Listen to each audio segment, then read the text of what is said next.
അമേരിക്കയിലെ road ഐലൻഡിലെ Providence രൂപതയ്ക്ക് പുതിയ ബിഷപ്പിനെ നിയമിച്ച് ഫ്രാൻസിസ് പാപ്പ. ബ്രൂസ് ലെവൻഡോസ്കിയെയാണ് രൂപതയുടെ പുതിയ ഇടയനായി പാപ്പ നിയമിച്ചത്. 57-കാരനായ ലെവൻഡോസ്കി നിലവിൽ ബാൾട്ടിമോറിൻ്റെ സഹായ ബിഷപ്പായി സേവനമനുഷ്ഠിക്കവെയാണ് പാപ്പ പുതിയ ദൗത്യമേൽപ്പിക്കുന്നത്. മെയ് 20-ന് അദ്ദേഹത്തിൻ്റെ സ്ഥാനാരോഹണ ചടങ്ങുകൾ നടത്തപ്പെടും. മുൻ ബിഷപ്പായിരുന്ന റിച്ചാർഡ് ഹെന്നിങ് ബോസ്റ്റണിലെ ആർച്ച് ബിഷപ്പായി നിയമിക്കപ്പെട്ടതോടെ പ്രോവിഡൻസ് രൂപത ബിഷപ്പില്ലാതെ ഒഴിഞ്ഞു കിടക്കുകയായിരുന്നു.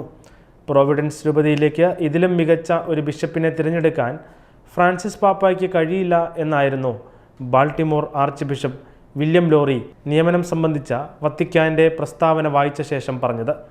1968-ൽ ഒഹയോയിലെ ടോളിഡോയിൽ ജനിച്ച ലെവൻഡോസ്കി 1994-ൽ വാഷിംഗ്ടൺ DC-യിലെ national shrine of the immaculate conception ബസിലിക്കയിൽ വെച്ചാണ് ഒരു പുരോഹിതനായി അഭിഷിക്തനാവുന്നത്. ന്യൂയോർക്കിലും ഫിലാഡൽഫിയയിലും വെസ്റ്റ് ഇൻഡീസിലും അദ്ദേഹം ശുശ്രൂഷ ചെയ്തിട്ടുണ്ട്. 2011 മുതൽ 2015 വരെ ഫിലാഡൽഫിയയിലെ വികാരിയായി അദ്ദേഹം സേവനമനുഷ്ഠിച്ചിരുന്നു.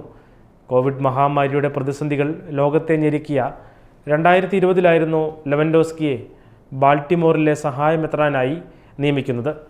1872-ൽ പയസ് 9-ാമൻ പാപ്പായാണ് പ്രോവിഡൻസ് രൂപത സ്ഥാപിച്ചത്.